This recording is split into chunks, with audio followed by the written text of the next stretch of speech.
नमस्कार, मी स्वाती गोडसे. आपण पाहत आहे न्यूज 18 लोकमत स्पीड न्यूज. या बुलेटिनमध्ये आपल्या सगळ्यांचं स्वागत. बघूयात अनेक महत्त्वाच्या बातम्यांचा वेगवान आढावा. राज्याचे गृहमंत्री दिलीप वळसे पाटील यांनी मुंबई आणि ठाणे पोलीस आयुक्तांची भेट घेतली आहे. परमबीर सिंग प्रकरणात राज्य सरकारनं नोंदवलेल्या गुन्ह्यांसंदर्भात माहिती आणि पुढील कारवाई यांची चर्चा या बैठकीत झाली आहे.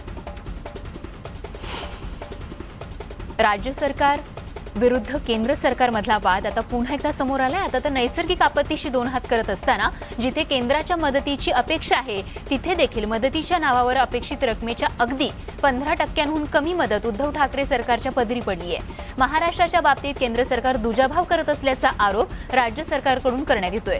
गुलाब चक्रीवादळ, अतिवृष्टी आणि पुरामुळे राज्यात लाखो हेक्टरवरील पिकं पाण्याखाली गेली आहेत आणि त्यामुळे आता केंद्रानं मदतीचा हात देण्याची गरज आहे, पण तसं होताना दिसत नाही असा आरोप राज्य सरकारकडून केला जातोय. भाजप शासित राज्यांना न मागता भरघोस मदत मिळते अशी टीकाही अजित पवारांनी केली आहे. मुख्यमंत्री उद्धव ठाकरे यांच्या हस्ते वन्यजीव सप्ताह 2021चा शुभारंभ पार पडला. वटवृक्षाचं पूजन करून त्यांनी वन्यजीव सप्ताह 2021चा शुभारंभ केलाय. हा कार्यक्रम सह्याद्री अतिथीगृहात पार पडला असून यावेळी पर्यावरण मंत्री आदित्य ठाकरे, मुख्यमंत्र्यांचे अपर मुख्य सचिव आशिष कुमार सिंग, प्रधान सचिव विकास खारगे, वन विभागाचे प्रधान सचिव वेणुगोपाल रेड्डी, प्रधान मुख्य वन संरक्षण सर्वश्री सुनील लिमणे, जी साई प्रकाश यांच्यासह वन विभागातील अधिकारी, कर्मचारी आणि वन्यजीव प्रेमीही उपस्थित होते. तर उपमुख्यमंत्री अजित पवार ही ऑनलाईन पद्धतीने या कार्यक्रमाला उपस्थित होते. मुख्यमंत्री उद्धव ठाकरेंच्या हस्ते वन्यजीव सप्ताहाचा शुभारंभ करण्यात आला. यावेळी मुख्यमंत्र्यांनी व्याघ्र प्रकल्पाच्या लोगोचं अनावरण करत महाराष्ट्रातील अभयारण्य आणि संवर्धन राखीव क्षेत्राची माहिती देणाऱ्या वाईल्ड महाराष्ट्र या पुस्तकाचं प्रकाशनही केलं.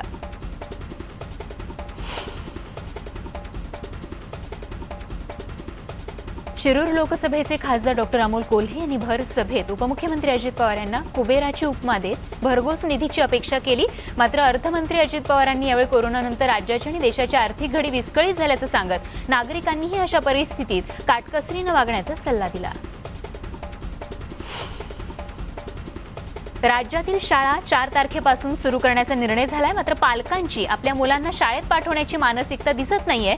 दिवाळीनंतर पालक मुलांना शाळेत पाठवण्यास तयार आहेत. जोपर्यंत केंद्राच्या पातळीवर निर्णय होत नाही तोपर्यंत आपण काही करू शकत नाही. केंद्र सरकारनं लहान मुलांच्या लसीकरणाबाबत लवकरात लवकर कळवावं असं राज्याचे उपमुख्यमंत्री आणि पुण्याचे पालकमंत्री अजित पवार यांनी म्हटलंय. अजित पवारांनी पुण्यामध्ये कोरोना स्थितीचा आढावा घेतला आणि त्यानंतर झालेल्या पत्रकार परिषदेत त्यांनी हा संवाद साधलाय. पुणे शहरातही 75 तासांची लसीकरण मोहीम सुरू झाली आहे. लसीकरणात सिरिंजचा तुटवडा जाणवतो ही गोष्ट खरी आहे. मात्र ग्रामीण भागासाठी सरकार सिरिंज देणार असल्याचंही अजित पवारांनी म्हटलंय. तर पालिकेला सिरिंज विकत घेण्याचे आदेश अजित पवारांनी दिले आहेत. पुणे जिल्ह्यात कोरोना साथ नियंत्रणात असली तरीही काळजी घेण्याचं आवाहन त्यांनी नागरिकांना केलंय.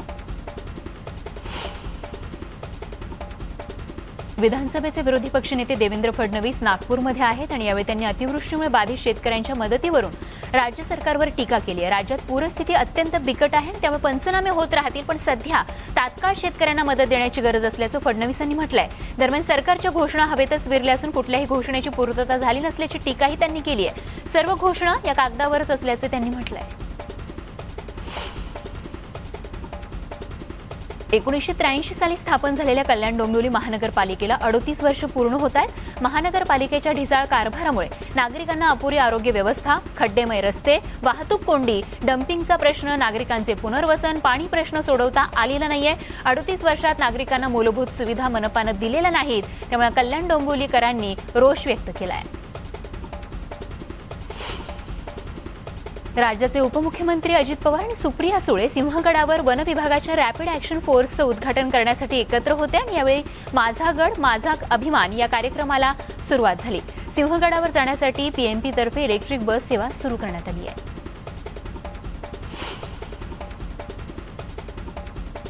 महापौर व्हिडिओ काढून स्टंटबाजी करतात अशी टीका अमित ठाकरेंनी महापौरांवर केली. आम्ही नुसते बोलत नाही तर आम्ही करून दाखवलंय.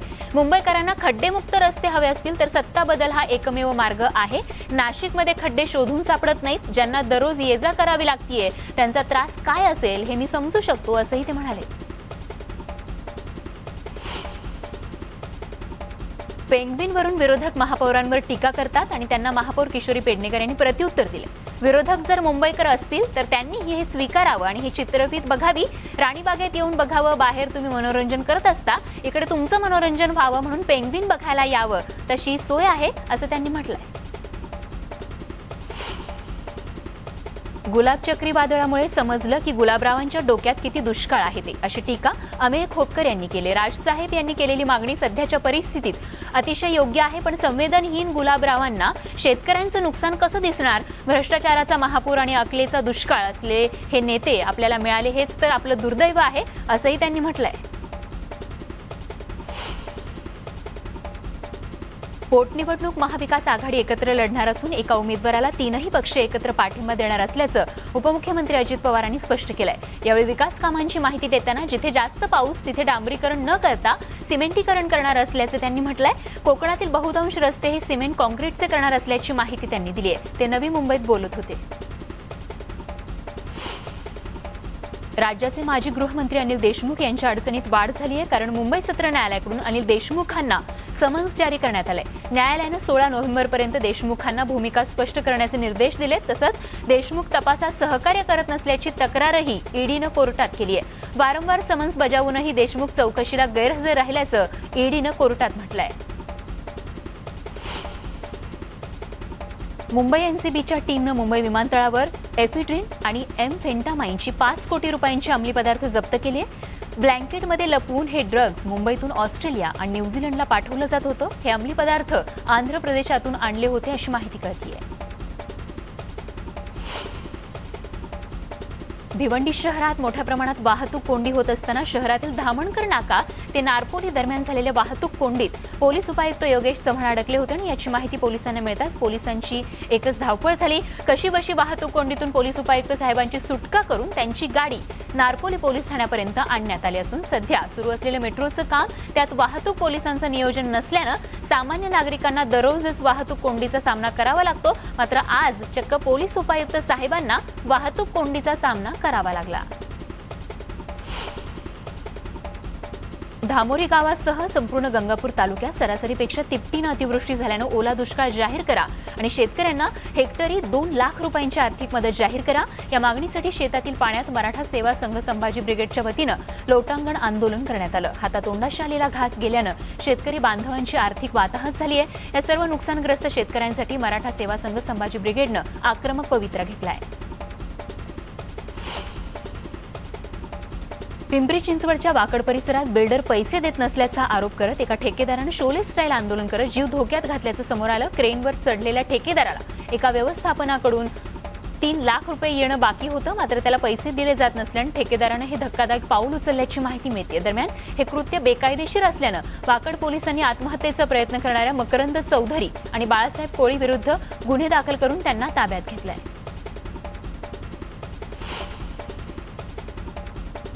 राज्यभरातील शासकीय वैद्यकीय महाविद्यालयातील निवासी डॉक्टरांनी संप पुकारलाय आणि त्यानुसार लातूर जिल्ह्यातील शासकीय वैद्यकीय महाविद्यालयातील मार्चच्या डॉक्टरांनी लातूरमध्ये संप सुरू केला। निवासी डॉक्टरांना प्रोत्साहन भत्ता देण्यात यावा, अकॅडमिक लॉसमुळे शैक्षणिक शुल्क माफ करण्यात यावं, कनिष्ठ डॉक्टरांच्या हॉस्टेल्समध्ये वसतिगृहांमध्ये अनेक त्रुटी आहेत आणि त्या त्रुटी भरून काढण्याची देखील मागणी या डॉक्टरांची आहे। निवासी डॉक्टरांच्या विविध मागण्यांसाठी मिरजेतही निवासी डॉक्टरांनी काम बंद करत आंदोलन केलंय। मिरज शासकीय रुग्णालयासमोर यावेळी निवासी डॉक्टरांनी निदर्शनं करत शैक्षणिक फी माफ करावी यासह विविध मागण्यांबाबत माठ संघटनेच्या नेतृत्वाखाली आंदोलन केलं। बातमी धुळ्यातील भाऊसाहेब हिरे शासकीय वैद्यकीय महाविद्यालयातील निवासी डॉक्टरांनीही कामबंद आंदोलन सुरू केलंय। शैक्षणिक शुल्क माफीसह विविध मागण्या पूर्ण करण्याचं आश्वासन देऊन अनेक महिने उलटले तरी देखील वैद्यकीय शिक्षण आणि संशोधन संचालनालयानं अद्याप कार्यवाही न केल्यामुळे मार्चचे डॉक्टर रस्त्यावर उतरले। तिकडे बीड जिल्ह्यात अतिवृष्टीमुळे शेतकऱ्यांचं अतोनात नुकसान झालंय आणि त्यामुळे शेतकऱ्यांना तात्काळ नुकसान भरपाई द्यावी या मागणीसाठी स्वाभिमानी शेतकरी संघटना आक्रमक झाली। पूरग्रस्त सावळेश्वर पैठण या गावात अंबाजोगाई कळंब हा राज्य महामार्ग अडवून रास्ता रोको करण्यात आला। यावेळी अतिवृष्टीग्रस्त शेतकऱ्यांना हेक्टरी 50,000 रुपये तात्काळ नुकसान भरपाई द्यावी आणि इतर मागण्यांसाठी हे आंदोलन करण्यात आलं। दरम्यान मागण्या पूर्ण न केल्यास तीव्र स्वरूपाचं आंदोलन छेडण्यात येईल असा इशाराही जिल्हाध्यक्ष कुलदीप करपे यांनी दिलाय। वाशिम जिल्ह्यात अतिवृष्टीमुळे खरीप पिकांचं अतोनात नुकसान झालं आणि त्यामुळे ओला दुष्काळ जाहीर करून नुकसानग्रस्त शेतकऱ्याला तातडीनं 50,000ची मदत देण्याची मागणी करता महाराष्ट्र नवनिर्माण सेनेच्या वतीनंही गोंधळ जागरण आंदोलन करण्यात आलं। यावेळी मनसैनिकांनी जोरदार घोषणाबाजीही केली। विविध मागण्यांचं निवेदन जिल्हाधिकाऱ्यांना यावेळी देण्यात आलं। अतिवृष्टीमुळे नुकसान झालेल्या बदनापूर तालुक्यातील शेतकऱ्यांना तात्काळ पंचनामे करून 50,000 रुपये मदत द्या अशी मागणी छावा क्रांतीवीर सेनेतर्फे करण्यात आली। त्यांनी थेट तहसीलदार कार्यालयात ठिय्या आंदोलन केलं। गुलाब चक्रीवादळामुळे मूग, कापूस, तूर, सोयाबीन, उडीदसह विविध पिकांचं प्रचंड नुकसान झालंय। शासनानं तात्काळ नुकसानीचे पंचनामे करून शेतकऱ्यांना 50,000 रुपये नुकसान भरपाई देण्याची मागणी प्रदेशाध्यक्ष पंकज जराड पाटील यांच्या नेतृत्वात करण्यात आली।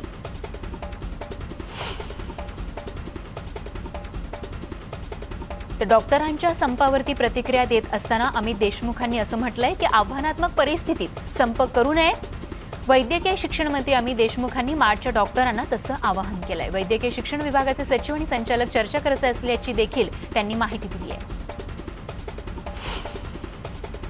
पाकिस्तानच्या विरुद्ध जिंकलेल्या युद्धाला 50 वर्ष झाली आहेत आणि त्यामुळे आज पुण्यात स्वर्णिम विजय दिवस साजरा करण्यात येतोय। यानिमित्त विजय मशाल प्रज्वलित करण्यात आली। लष्कराकडून या कार्यक्रमाचं आयोजन काउन्सिल हॉलमध्ये करण्यात आलं। या ठिकाणी मर्दानी खेळांची प्रात्यक्षिकं सादर करण्यात आली आहेत। कार्यक्रमाला महापौर मुरलीधर मोहन, जिल्हाधिकारी, पालिका आयुक्तही उपस्थित होते।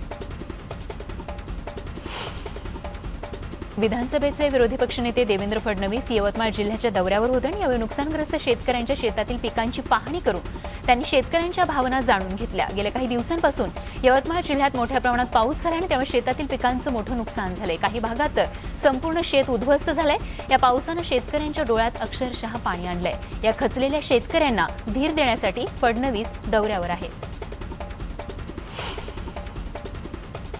परमवीर सिंहांना शोधून शोधून दमले, मात्र ते सापडत नाहीयेत। अनिल देशमुखांच्या बाबतीतही तीच परिस्थिती आहे, मात्र दोन्ही केसेस वेगळ्या आहेत असं मत जयंत पाटील यांनी व्यक्त केलंय। शिवाय अनिल देशमुखांना मुद्दाम अडकवण्याचा प्रयत्न केला जातोय असं म्हणत जयंत पाटलांनी विरोधकांवर घणाघाती आरोप केलाय। ते शिर्डीमध्ये बोलत होते। जालना शहराजवळ असलेल्या रोहनवाडी इथल्या जुन्या पुलावरून पाणी ओसंडून वाहत असल्यानं वाहनधारकांना जीव धोक्यात घालून प्रवास करावा लागतोय। दररोज या परिसरात अपघात होत आहेत आणि त्यामुळे नागरिकांच्या जीवाला धोका निर्माण झालाय आणि म्हणूनच या ठिकाणी नवीन पूल निर्माण करण्याच्या मागणीसाठी राष्ट्रीय समाज पक्षाचे जिल्हाध्यक्ष ओमप्रकाश चित्तलकर यांच्या वतीनं रोहनवाडी पुलावर पाण्यात उतरून आंदोलन करण्यात आलंय। बोरिवलीतील ईस्ट नॅशनल पार्क पुलाखाली मीरा भाईंदर महानगरपालिकेचे कर्मचारी दीपक खंबाटे यांच्यावर गोळीबार करणारा आरोपी मीरा भाईंदर नगरपालिकेच्या सीसीटीव्हीमध्ये कैद झाला आणि त्यानुसार आता पोलीस अधिक तपास करत आहेत।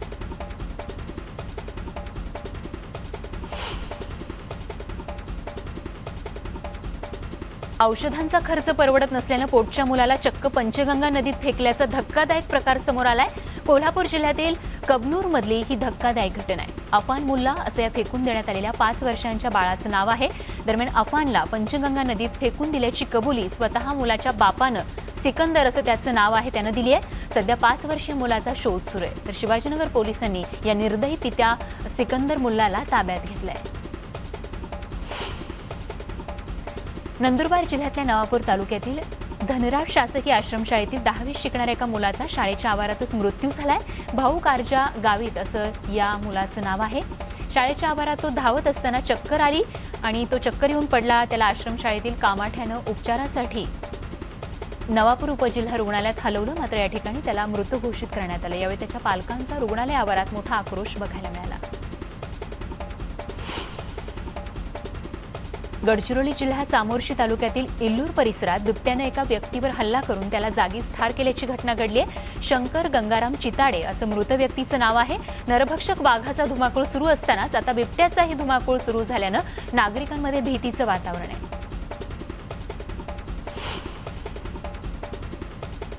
पुणेरी पाट्या किंवा फलक कायम चर्चेचा विषय ठरतो। कधी या पाट्या कमी शब्दात अधिकाधिक आशय सांगणाऱ्या असतात तर कधी शालजोडीतले फटके मारणाऱ्या असतात। याच पुणे शहरात सध्या एका वादग्रस्त पाटीमुळे तीव्र प्रतिक्रिया उमटतात। पुण्यातील ढोले पाटील क्षेत्रीय कार्यालयाजवळ पुणे महानगरपालिकेने एका उद्यानाला नाव देताना पाटीवर साध्वी सावित्रीबाई फुले असा उल्लेख केलाय। या पाटीवरील सावित्रीबाईंच्या नावाला आधी असलेल्या साध्वी या शब्दाला अनेकांनी आक्षेप घेतलाय। आदर्श व्यक्तींचं दैवतीकरण आणि हिंदुत्ववादी विशेषण लावून धार्मिकीकरण करणं हे चुकीचं आहे, अशा प्रतिक्रिया सध्या उमटताना दिसतायत। मुंबई एनसीबीनं मुंबई विमानतळावर मोठी कारवाई केली। मुंबई विमानतळावर एफिड्रिन आणि एम्फेटामाइन हे 5 कोटींचे ड्रग्ज एनसीबीनं जप्त केले। ब्लँकेटमधून या ड्रग्जची तस्करी केली जात होती। पुणे जिल्ह्यातील इंदापूर तालुक्यातील निमगाव केतकी इथल्या नीरा डावा कालव्याच्या ब्रिटिशकालीन पुलाची दुरवस्था झाली आहे। या कालव्याला पाण्याचं आवर्तन सुरू असल्याने या पुलातून पाण्याची मोठी नासाडी सुरू आहे। पूर्ण क्षमतेनं कालव्यामध्ये पाणी सोडल्याने या पुलाच्या दोन्ही बाजूंवरून आणि पूल पाझरून पाणी खाली ओढ्याला वाया जात आहे। एकीकडे कोरड्या पडलेल्या वरकुटे खुर्द पाझर तलावात पाणी सोडण्याची मागणी तीव्र होत असताना हजारो लिटर पाणी वाया जात असल्यानं नागरिक संतापले। या पुलाची तातडीनं दुरुस्ती व्हावी अशी देखील मागणी ग्रामस्थांनी केली आहे। तुळजापूर मंदिर संस्थान अध्यक्ष कौस्तुभ दिवेगावकर यांनी शारदीय नवरात्र उत्सव कसा साजरा करावा याबाबत लेखी आदेश काढलेत। शारदीय नवरात्रोत्सव 7 ऑक्टोबरपासून सुरू होणार असून या उत्सव काळात दररोज केवळ 15,000 भाविकांनाच प्रवेश दिला जाणार आहे। भाविकांना मंदिरात प्रवेश असेल, मात्र त्यांना अभिषेक किंवा इतर विधींना परवानगी नाहीये। देवीचे महंत, सेवेकर आणि मानकरी यांच्या उपस्थितीत देवीचे कुलाचार विधी संपन्न होणार आहेत आणि याबाबतचा जिल्हाधिकारी यांचा आदेश माहिती आणि जनसंपर्क कार्यालयानं कळवला आहे।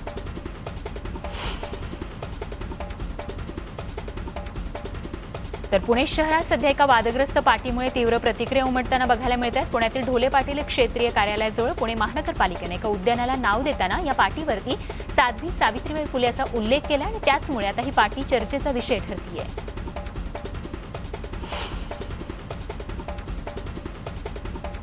एका 15 दिवसाच्या बाळाची विक्री केली जात असल्याची घटना यवतमाळ जिल्ह्याच्या वणी इथे उघडकीस आली आहे। या प्रकरणी पोलिसांनी कारवाई करून 6 जणांविरोधात कारवाई केली असून त्यांना अटक केली आहे। बाळाच्या विक्रीसाठी 4 लाखांची मागणी करत असल्याचं समजताच महिला आणि बाल कल्याण समितीच्या अध्यक्षांनी जिल्हा बाल संरक्षण अधिकारी यांनी स्टिंग ऑपरेशनची योजना आखून सदर आरोपींना अटक केली।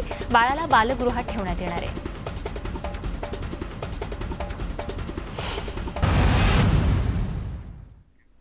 आपण पाहताय न्यूज 18 लोकमत स्पीड न्यूज। या बुलेटिनमध्ये ब्रेकनंतर आपल्या सगळ्यांचं पुन्हा एकदा स्वागत। बघत आणखी काही महत्त्वाच्या बातम्यांचा वेगवान आढावा। पंतप्रधान नरेंद्र मोदी यांनी स्वच्छ भारत मिशन 2.0 आणि मिशन अमृत 2.0 चा शुभारंभ केलाय। यावेळी बोलताना त्यांनी स्वच्छ भारत मिशनच्या माध्यमातून करण्यात आलेल्या उल्लेखनीय कामांबद्दल माहिती दिली आहे। 2014 पासून देशात 10 कोटींपेक्षा अधिक शौचालयांची निर्मिती करण्यात आल्याची माहिती दिली। दरम्यान आता मिशन 2.0 च्या माध्यमातून देशातील प्रत्येक शहर कचरामुक्त करण्याचं लक्ष्य यावेळी असणार असल्याचं मोदींनी म्हटलंय।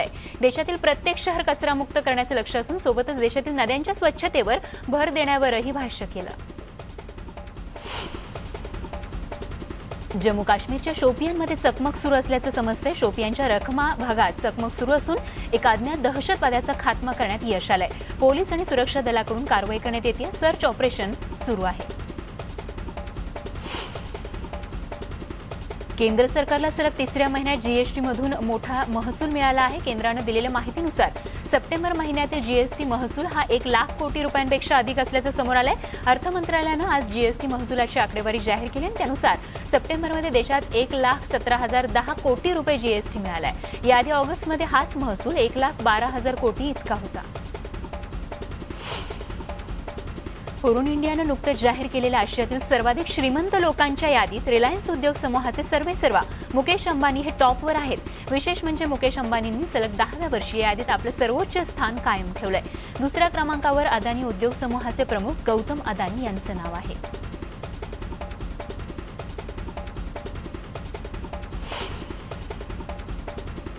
आणि जगभरातल्या सगळ्या महत्त्वाच्या बातम्यांसोबतच स्पीड न्यूज या बुलेटिनमध्ये वेळ झाली इथेच थांबण्याची। ताज्या अपडेट्ससह लगेच परत येतो। बघत रहा न्यूज 18 लोकमत।